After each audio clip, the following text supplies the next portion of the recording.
Sabe uma coisa que eu fico pensando bastante e que chega a ser frustrante? Com que frequência as pessoas simplesmente diminuem o tamanho dos próprios sonhos assim que começam a pensar nas dificuldades do caminho? Nossa, isso é muito real. É quase um roteiro automático da nossa mente, né? Exato. É uma cena incrivelmente comum. A pessoa tem uma ideia brilhante, ela estipula uma meta gigante, sente aquela faísca inicial de empolgação, o coração até acelera com as possibilidades.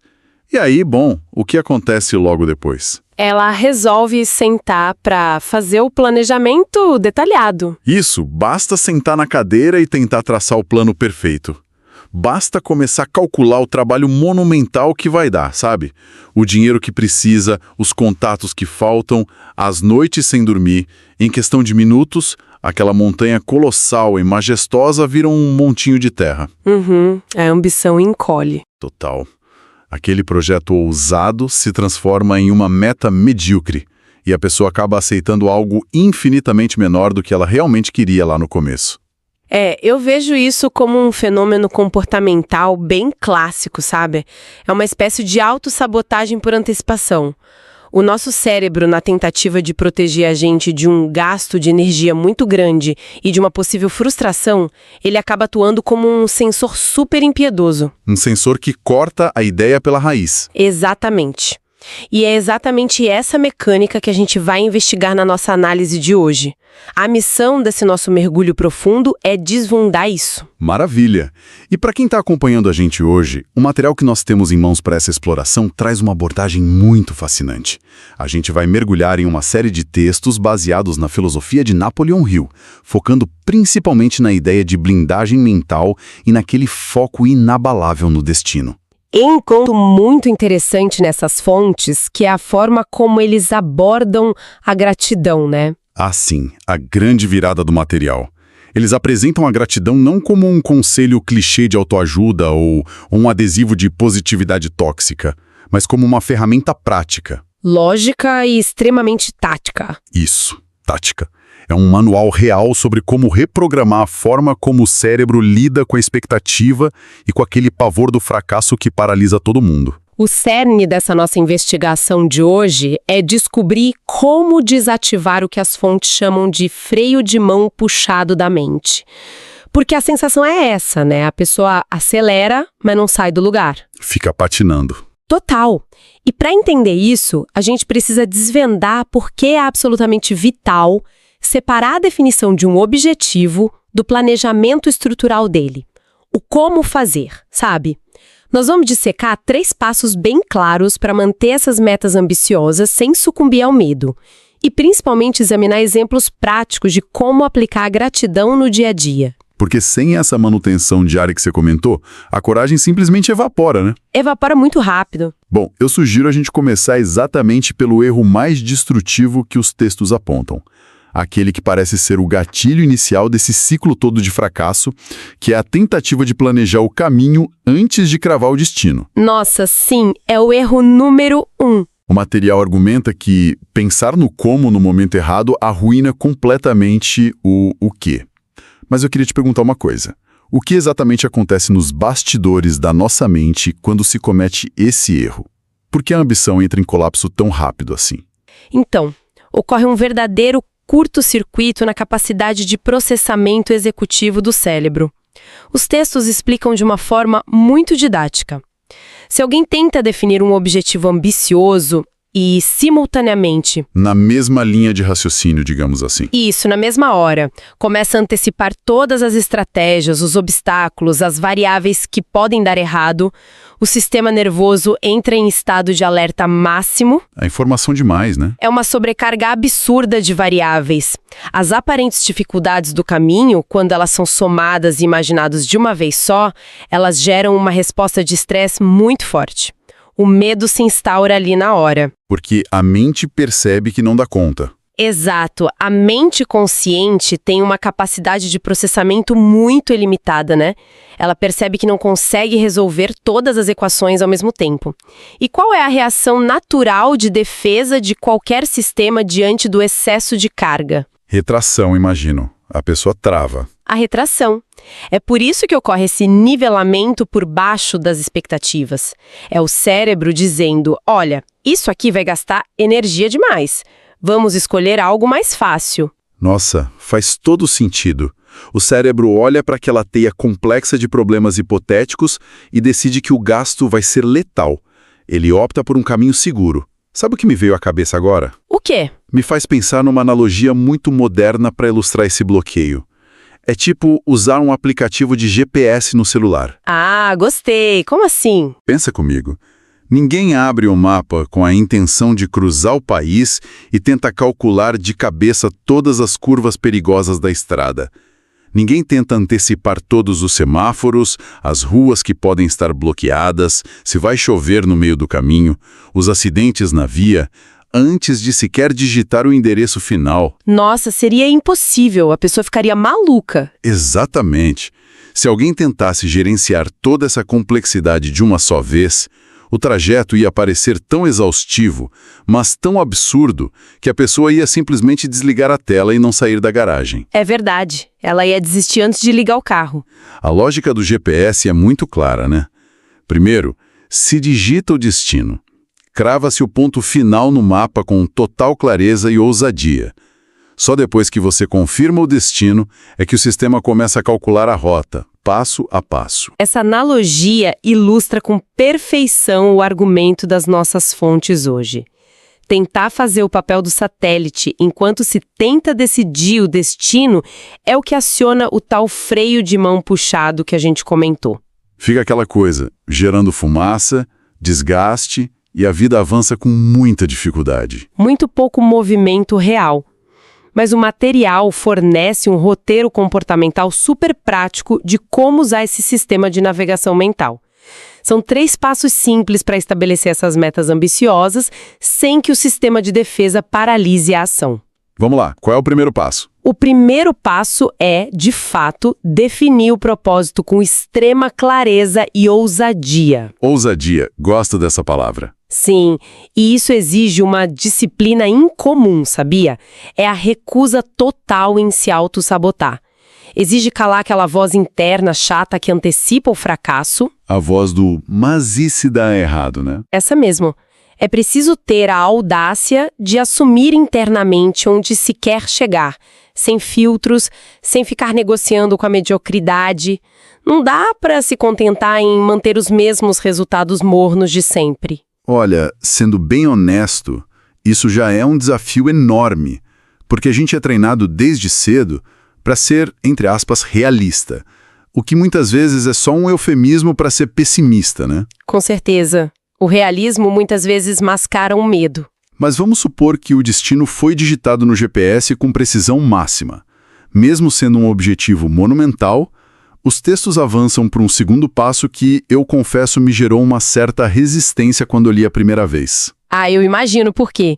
A instrução de delegar o como chegar lá para o outro eu, certo? Isso. Rio chama de outro eu. E quando a leitura chega nesse ponto, a linguagem pode soar meio abstrata, quase mística para algumas pessoas. Como é que a gente pode ancorar esse conceito do outro eu na prática? Só para não parecer que a pessoa tem que cruzar os braços e esperar um milagre cair do céu. É fundamental desmistificar isso mesmo, porque esse conceito é a espinha dorsal da blindagem contra o medo. O outro eu era a nomenclatura da época que o Rio usava porque os textos também chamam de inteligência infinita. Tá, e traduzindo isso para os dias de hoje? Hoje, a psicologia cognitiva e a neurociência explicariam isso como nosso processamento inconsciente. É a rede de modo padrão do cérebro, ou até mesmo aquela nossa intuição, que foi afiada por anos de experiência. Ah, entendi. É como se fosse o processador rodando em segundo plano. Ela entra em pânico, super fácil. Ela é limitada na capacidade imediata de atenção, né? Muito limitada. Mas a mente inconsciente, esse tal do outro eu, tem uma capacidade de processar padrões gigantesca. Então a premissa das fontes é que essa força de processamento secundária tem infinitamente mais sabedoria e recursos para encontrar soluções do que o pensamento forçado e ansioso. Faz sentido. Então a instrução de delegar não é um apelo para o ócio místico, como eu tinha pensado. De jeito nenhum. É um redirecionamento de energia. É dar espaço para que as soluções surjam de forma orgânica, trabalhando um passo de cada vez. Você permite que a sua atenção focada reconheça as oportunidades pelo caminho, em vez de tentar adivinhar todas elas antes de começar. Entendo. Na verdade, é uma renúncia ao microgerenciamento. A mente consciente tem essa ilusão de que precisa controlar todos os fios da teia, e essa necessidade de controle absoluto é o que alimenta o pânico. É o combustível do medo. Quando a pessoa aceita que uma parte mais profunda da mente, ou a própria dinâmica de ir agindo vai revelar as respostas no momento certo, o peso nas costas diminui, né? E é aí que entra o terceiro passo que é detalhado nas fontes. Ele ilustra bem essa divisão de tarefas de uma maneira muito pragmática. A instrução é agir como um atleta diante do seu técnico. Eu achei essa mudança de perspectiva muito inteligente no texto. Se a gente pensar na dinâmica de um nadador de elite, por exemplo, lá à beira da piscina, qual é a responsabilidade central desse atleta em relação ao objetivo dele? É o foco no tempo, né? Na marca. Segundo o texto, ele deve apenas focar em estipular um tempo ousado. A responsabilidade do atleta é a ambição da marca que ele quer alcançar na prova. É o destino puro. Agora, a logística de como fazer isso acontecer... Que é a parte pesada. Muito pesada. Descobrir como melhorar a eficiência da braçada, como contornar a fadiga do ácido lático, ajustar a biomecânica milímetro por milímetro, lidar com periodização, elaborar planilha de treino. Esse trabalho brutal de estruturação não é do nadador no momento em que ele foca na meta. É do técnico. Exatamente, é do técnico. Se o atleta tentar calcular a fadiga muscular do mês que vem enquanto ele está lá no bloco de partida esperando o tiro de largada, ele perde a prova, ele trava. Na nossa estrutura mental, o técnico é justamente esse outro eu, essa inteligência processual maior. O atleta e o técnico estão dentro da mesma cabeça, então. Isso, cabe à parte visionária da mente, o atleta, definir o tempo da prova com clareza e não se deixar frear pelo pavor das madrugadas frias de treinamento. A gente deixa o trabalho logístico complexo e a busca por ferramentas de execução a cargo da parte da inteligência desenhada para resolver esses problemas de percurso. Bom, essa separação entre quem sonha e quem executa blinda a mente no momento crucial do planejamento. O papel aceita tudo, a teoria funciona lindamente nessa fase inicial. O problema é na prática, né? Pois é, há um atrito óbvio quando a gente traz isso para a realidade diária. Definir a meta e delegar o processo cria uma blindagem inicial formidável, mas a vida real acontece nas terças-feiras chuvosas, né? Com certeza, quando o orçamento não fecha no fim do mês. Quando um cliente importante cancela o contrato, ou quando uma crise global surge do nada. O medo não desaparece magicamente só porque o objetivo foi super bem definido lá no passo 1. Ele retorna de forma sorrateira. Ele vai se infiltrando na rotina quando bate aquele cansaço. Ele encontra as brechas. E aí a pergunta de $1 milhão. Como manter esse freio de mão solto continuamente? Como evitar que, no meio desse caos, a mente tente desesperadamente assumir o papel do técnico e entre em pânico tudo de novo? Essa é a grande transição da teoria para a tática prática nas fontes. O material apresenta uma ferramenta de manutenção diária que rompe com várias expectativas. A resposta contundente é que o antídoto mental contínuo contra essa paralisia do medo é a gratidão. Opa, peraí. Aqui a gente precisa de muito rigor na análise. Falar em gratidão hoje em dia aciona vários alarmes. E com toda a razão, eu diria. Sim, vira um apemo bem desgastado. Muito. Frequentemente, a gratidão é vendida por aí como positividade tóxica. Sabe aquele imperativo para ignorar a realidade nua e crua e forçar um sorriso no rosto diante do fracasso? Aquelas postagens de rede social. Vibes positivas apenas, né? Isso pode soar como um conselho perigoso para a pessoa fechar os olhos diante de uma conta de luz atrasada e apenas agradecer porque o sol está brilhando lá fora. Os textos do Hill propõem esse tipo de alienação da realidade. Não, de forma alguma. A distinção que o material faz é crucial aqui. O que as fontes apresentam é o extremo oposto da alienação. Não tem em nenhum momento a sugestão de negar a gravidade dos problemas ou de adotar um otimismo cego e irresponsável. Ainda bem. Gratidão na filosofia de Hill é uma manobra técnica de reenquadramento cognitivo. Vamos analisar a mecânica do medo por um instante. O medo, ele sobrevive através da visão de túnel. Visão de túnel. Como assim? Ele sequestra a nossa atenção e direciona o nosso foco exclusivamente para a ameaça. Você só consegue ver o que falta, o que foi perdido, o cenário de catástrofe iminente. A pessoa ficou obcecada pelo problema. Total.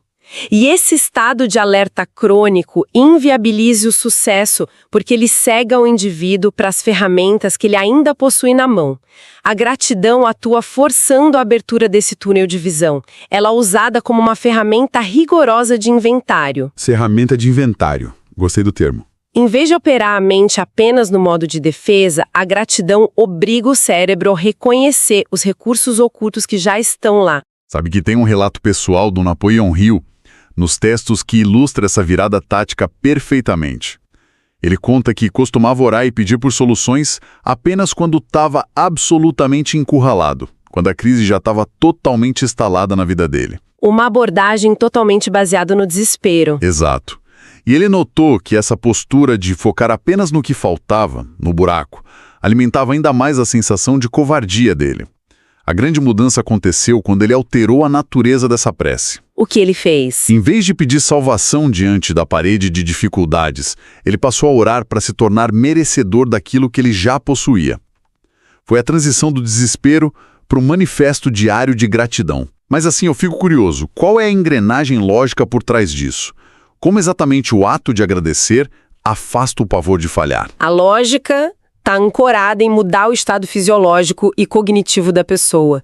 Lembra que o medo cria um estado de escassez absoluta, né? A mente cria o tempo todo que não tem recursos suficientes para lidar com aquela ameaça. E que vai faltar, que não vai dar conta. Isso.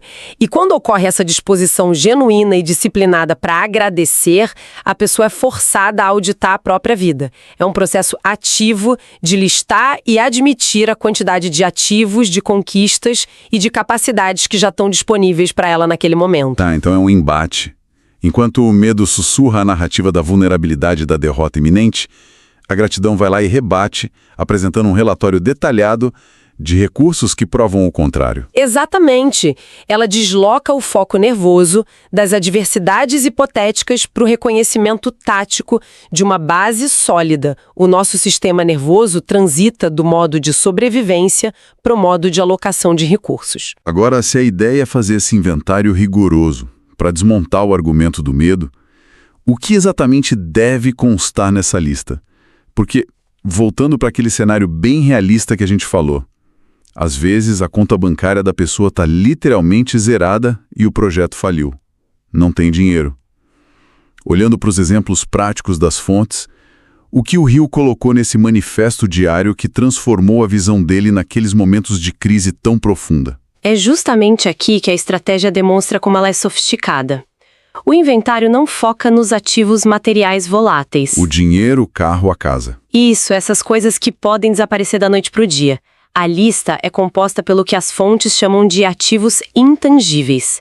Quando o autor passou a praticar esse reconhecimento sistemático, ele focou conscientemente em ferramentas fenomenais que o pânico tentava eclipsar o tempo todo. Que ferramentas são essas? Um corpo físico funcional, uma mente capaz de raciocínio equilibrado, a vastidão de uma imaginação criativa e, olha, o mais vital de todos, a liberdade de escolha.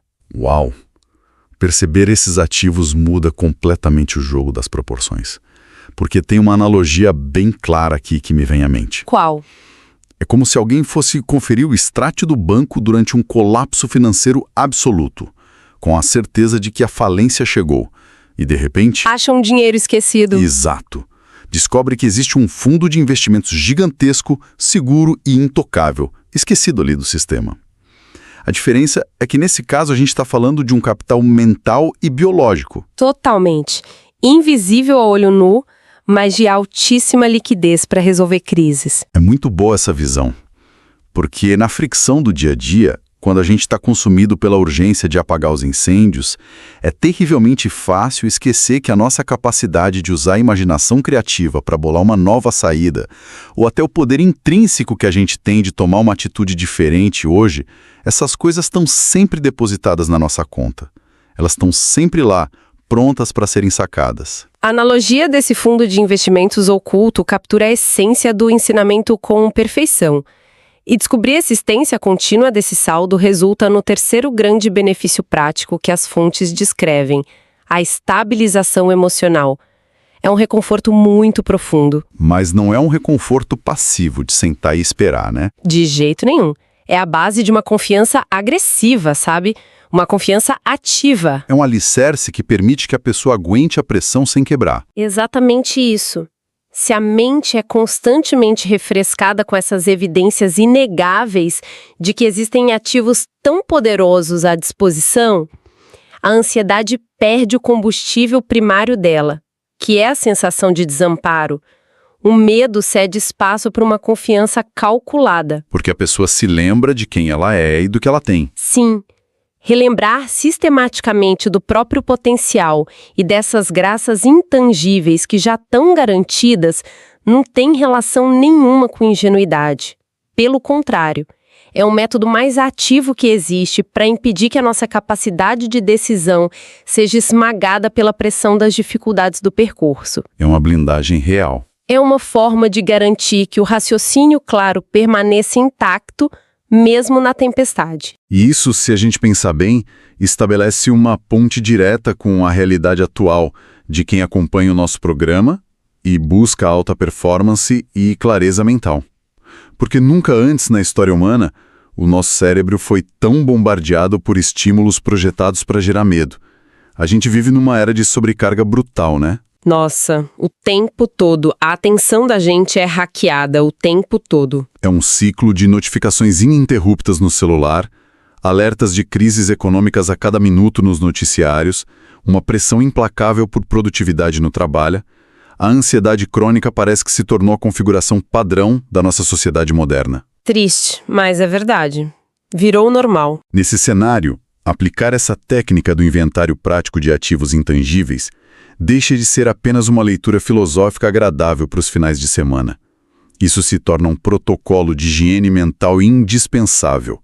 É a defesa primária que garante que aquela coragem inicial, aquela ousadia de cravar um destino grandioso lá no nosso primeiro passo, não evapore na primeira chuva de críticas ou no primeiro contratempo logístico. A gratidão diária atua literalmente como um motor de arranque que impede o carro morra na subida. Belíssima síntese. É o que permite que a gente suporte a incerteza da viagem, mantendo os olhos limpos e focados lá na frente, na estrada.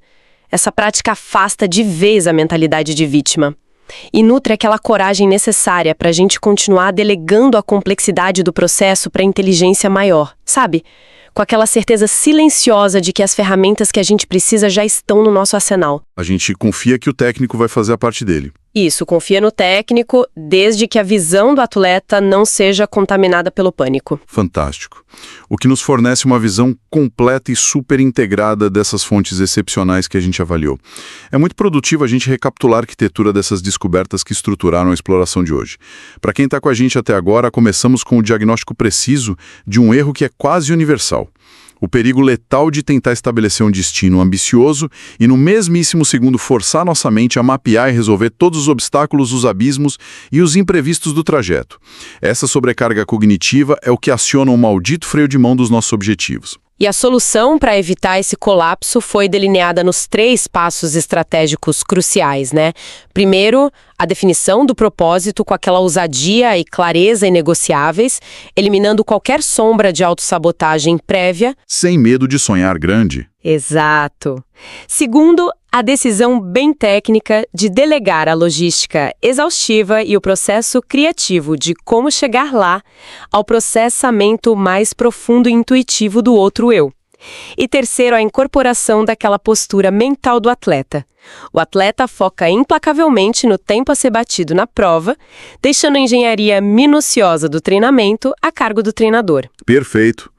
E para amarrar tudo isso, para garantir que essa estrutura inteira não desabe sobre o peso da nossa rotina estressante do dia a dia, entra a manutenção vital do sistema através da gratidão. Longe de ser um clichê de internet, a gratidão foi revelada nos textos como uma manobra tática, um inventário diário e obrigatório, focando especificamente naqueles ativos intangíveis formidáveis. A resiliência do nosso corpo, a capacidade analítica da nossa mente, o poder da nossa imaginação e aquele privilégio incrível da liberdade de escolha. O material converge de forma magistral para essa mudança de perspectiva estratégica. E, para quem está acompanhando a análise, ao conectar esses conceitos todos com o amplo quadro da nossa experiência em sociedade, emerge uma provocação. Uma provocação que os textos instigam de forma sutil e que serve como a reflexão definitiva da nossa exploração. Qual provocação? Pensa comigo. Se a gente aceita a premissa de que o medo atua como um freio de mão invisível que paralisa a nossa ação, é no mínimo fascinante, e eu diria que possivelmente trágico, imaginar quanta inovação científica, quantas obras de arte revolucionárias, quantos negócios transformadores e quanto potencial puro estão completamente estagnados neste exato momento no mundo. Uau, muita coisa, com certeza. A ausência de tecnologia ou a escassez de oportunidades. A estagnação ocorre simplesmente porque as pessoas esqueceram de acessar o próprio saldo. Elas deixaram de fazer o inventário diário de seus ativos intangíveis e acabaram permitindo que a ilusão do medo obscurecesse a grandeza do destino que elas queriam. A grande questão que fica para todo mundo pensar é: qual seria o impacto global, o que aconteceria com o ritmo do progresso humano se houvesse uma decisão coletiva de soltar esse freio?